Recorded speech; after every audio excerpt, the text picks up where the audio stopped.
Surprisingly, this is the first time in a bit where I'm talking about furry drama that wasn't caused by furries in the first place. If anything, it's being more so mitigated by them, which, you know, good job, community, you're doing great. Alright, let's talk about some dumb furry Twitter drama. This time the subject revolving around libs of TikTok, creating an issue out of a fursuiter going about doing their thing in public, and it's supposedly causing a kid to cry. But let's talk about it, because I thought it was neat, and I saw furries going to bat for the fursuiter who was apparently receiving harassment from being featured in the video on, you know, the libs of TikTok page, which, for context, I don't fully know who the libs of TikTok are, but whenever I've seen them brought up, it usually isn't within the best context. A majority of people that I know really aren't a fan of the libs of TikTok, or at least the community that they garner. I believe a few years back they actually started the ever-evolving drama topic of the puphood drama on furry Twitter again, which, wild to think that, you know, someone who has nothing to do with the furry community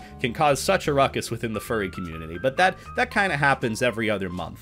So the context for the drama this week is a video that was posted by the libs of TikTok featuring two kids just going about in some public store or restaurant. I believe it was actually like a frozen yogurt shop where they're going around playing with one another, doing what kids do.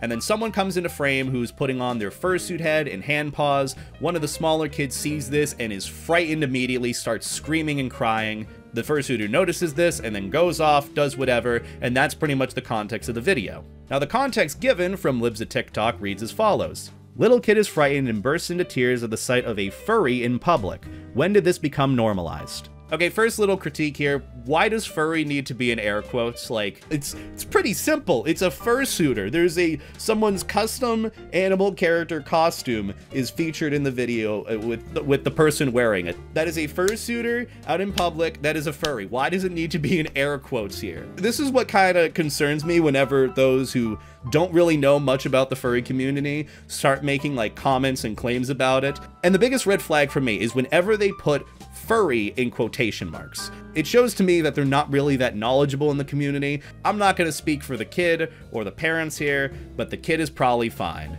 The other thing that bothers me is them asking, like, when did this become normalized? What do you mean normalized? Furries aren't, you know, a normalized thing or a non-normalized thing. It's just a hobby. I feel like if anything, this post is kind of like a litmus test to see if you can do some critical thinking and analysis based on the context and information you're given. Because if you look at the video and you understand anything remotely about how kids can be, especially young kids, then you're probably fine. So for the first thing, which is the main concern in this video, being the kid that is frightened and bursts into tears at the sight of a furry. Look, if they're scared of that, don't take the kid to Disney. That's all I can really say. You have to keep in mind, then this is the main argument that I have about this. Kids who see anything that is so out of the ordinary, so foreign to them, will be frightened and naturally like cry or burst into tears. Little example here. During my 3rd or 4th birthday, like a good 2 decades ago, I wanted my Nana to come, but she couldn't. She was in Florida at the time. I was a little sad and, you know, she felt bad. So she ended up ordering one of those services where you can have like some surprise character show up at a birthday party or event, you know, give out balloons, wish them a happy birthday. But the mascot that ended up coming to the birthday party that I had wasn't really any named mascot. It was just some guy in a giant pink monkey costume. And so when we were just like getting ready to do like cake and gifts and all that, there was a knock at the door, my mom opened it, and in comes this giant creature, this pink monkey. And this is like 3 or 4-year-old me at the time, who's used to seeing like all these familiar faces, these family members of mine, and expecting, oh, maybe this is like another family member coming and saying hello for my birthday. And in comes this giant pink monkey yelling and saying happy birthday, and all the kids around me are screaming happy. He's giving out balloons.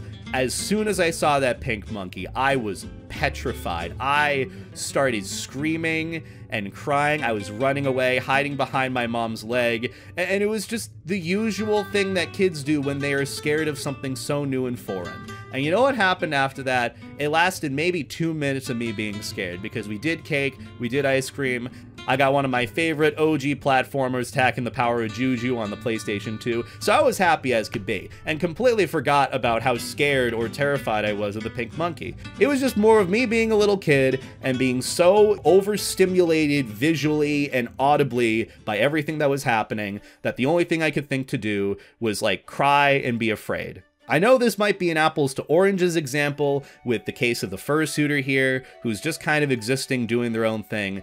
This is about a similar thing with kids getting scared over something so new and foreign to them, even if it is completely harmless. Or even if the intentions were good, per se. But within the context of the video even, the fursuiter is just getting their fursuit head on and their hand paws on. They notice the kid crying and immediately just like go off and keep doing what they were doing. They don't go to comfort the kid, they don't go to interact with them in the slightest, and arguably, that's probably the best thing the fursuiter could have done in this case. Not that there was really any wrong answer besides, you know, maybe interacting with the kid further, but everything they did on their end was completely okay. So I'm just trying to wrap my head around how this is like an issue. Like, yeah, you know, the kid was terrified in the moment, and I don't want to speak for, you know, the kid here and say that the kid's probably fine, but like, the kid's probably gonna be fine. I don't know, it's just one of these issues that's a complete non-issue. I'm kind of surprised it got the traction like that it did on Twitter, but from a lot of the comments that I was reading, not just within like the furry community, a lot of people were like correcting, you know, the libs of TikTok or the post on it, saying that, hey, you know, kids will scream and cry at anything, don't take the kid to Disney.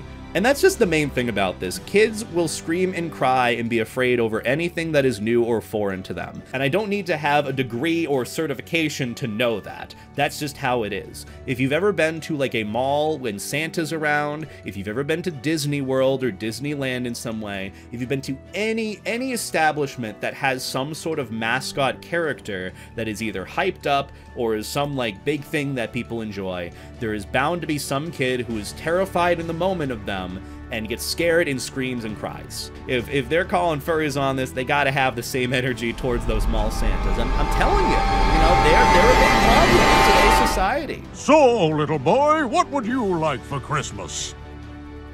In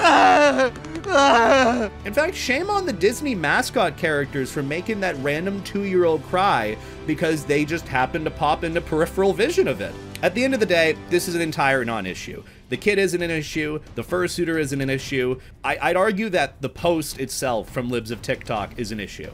Because if anything, it paints a very false narrative about, you know, furries and is trying to have this little gotcha moment against the community.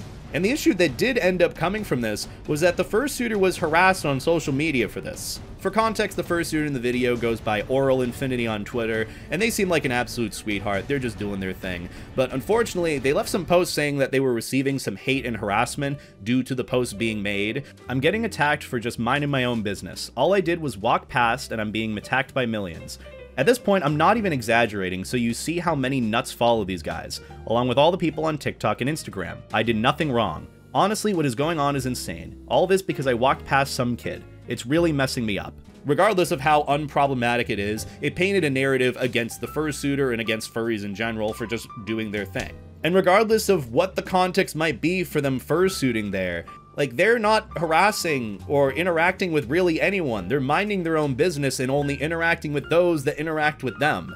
If any fursuiter's doing that, then that's, like, entirely fine. Especially when it comes to public fursuiting, which I feel like is an entirely different discussion that we'll get into eventually. But for the most part, hopefully you understand this is a big nothing burger non-issue. I know there are a couple of other arguments to make as well for why the kid could have cried, other than just them being frightened at the immediate sight of something so foreign and I guess non-human, and non-human in this case being like someone wearing a fursuit animal costume, and then them being like, oh, it's this animal person out in public, so, you know, that could cause it. Other than that, it could be other cases like masklophobia, which is a fear of masked characters or mascots, which is entirely valid and should be respected, and if anything, you know, the fursuiter did everything they should have in a circumstance like that. They took the non-confrontational approach, saw a kid crying, and they're like, oh, I'm already going on my way elsewhere, so let's keep going.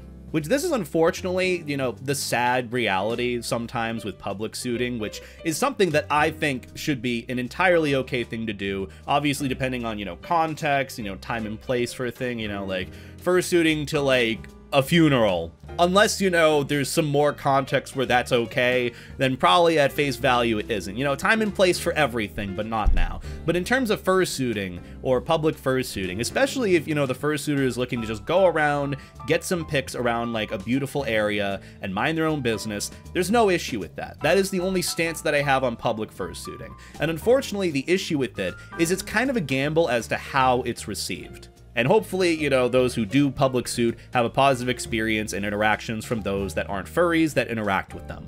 That's the only thing that I could really hope for. Unfortunately, that's not exactly the case every time. And I feel like in this video, even in a context that is completely neutral, it got taken so far out of proportion that it resulted in the fursuiter being harassed on social media. And I did actually reach out to Oral for some context as to why they were going around fursuiting, and they ended up saying that they were just public suiting because they wanted to. They saw it was a beautiful day out, the area they were in, they really wanted to get some good fursuit photos in, so they decided to go around, partial suit, and have a good time. And honestly, nothing wrong with that at the end of the day. If there's no rule or law within the state or area to, you know, not wear a mask, then it's entirely fine. And realistically, you know, a fluffy animal character going around minding their own business, there really is, you know, nothing wrong with it. If anything, they're only wearing the fursuit head and hand paws and tail. That's it. Like, it's as minimal as it gets. It's not anything that's being normalized per se. It's not pushing any sort of agenda. It's just someone minding their own business. You can either like it or not like it, but it's someone that is completely doing their own thing. Taking issue from that when it's not supposed to really mean anything more than someone minding their own business is kind of sad. Like, this to me, seeing the approach that Libs of TikTok took, like, it's kind of cringy. And it's really sad to see this fursuiter get harassment and hate from a community that knows nothing about, you know, really what furries are. Realistically, using this as an attempt to attack and harass a marginalized community of people who are trying to do their own thing, that's kind of not great. The reason why I say marginalized is because Furry, you know, is a very big safe space and supporter for the LGBTQIA+ community. The furry community is mainly from, like, you know, social outcasts and misfits, and that's not the case for everyone, of course. You all know this. But I'd like to think that sometimes the hate and harassment furries receive isn't just because they're seen as weird or abnormal, but also because of reasons like what I just said. And I feel like, you know, knowing the track record of Libs of TikTok, this is kind of checking out a little bit. At the end of the day, the fursuiter wasn't in the wrong. The kids weren't in the wrong, besides the fact that they were barefoot inside, you know, some establishment out in public. Like, I don't know if that's necessarily a good thing to do. I'm not going to critique anyone for, you know, their parenting per se, but I wouldn't necessarily, you know, have my kids out and about barefoot. In the end, this is just kind of a really shitty situation because most rational people realize that this is not an issue in the slightest. Kids cry over anything. Even if you're not a fan of furries in the slightest, you kind of recognize by looking at the context of this video that the fursuiter did everything in their power to not make an issue out of it. They went off, did their own thing, and unfortunately, they ended up getting harassed on social media for it. Which, if you guys could, please go and show Oral some love and support. You know, send them some kind words, say some nice things to them, because the only thing that you can really do in situations where someone is being attacked or harassed, or overly negative feelings are being driven towards someone within the furry community who's doing nothing wrong, is just to fight it with positivity. The only real way to fight negativity from idiocy and ignorance is to fight it with positivity. Not towards, you know, those that cause it, but towards those who are affected by it. And in that case, and in this case being the fursuiter in the video. If you guys could go and show some love and support to Oral, just go and tell them some nice, kind words. Tell them we're rooting for them, because realistically, they did nothing wrong and they're getting shit for it on Twitter, which, you know, that would have happened regardless to anyone, to be fair, because Twitter is an awful, awful place. But in the end, just fight it with positivity. And from what I'm seeing on social media already, Oral is receiving a handful of love and support as is. Which is nice to see, you know, the furry community come together, especially in a situation where someone is wrongfully being harassed or attacked, or the fandom is being put in a negative light. Furries do a really good job at trying to correct that, give the best information possible about that, and show support for those that are wrongly being harassed for it. So yeah, pretty much this has a good ending in hindsight. It's just a random post on social media that was made to harass furries. They got shit for it, but in the end, it resulted in something better. They got a lot of support from the furry community. From what I see, a lot of folks aren't really taking the Libs of TikTok post seriously. And in the end, the world rotates, time moves on, and we learn from this and go on to the next thing. But all in all, this post and issue is an entire non-issue. The fursuiter was fine, the kid was fine, you know, reasonable to be upset. We're not blaming the kid here either, we're not blaming the parents either. If anything here, the issue here is taking context from some video and painting it as furries are bad, when that wasn't even remotely a problem in the first place. So yeah, that's pretty much it for this video. So on that note, thank you all for watching.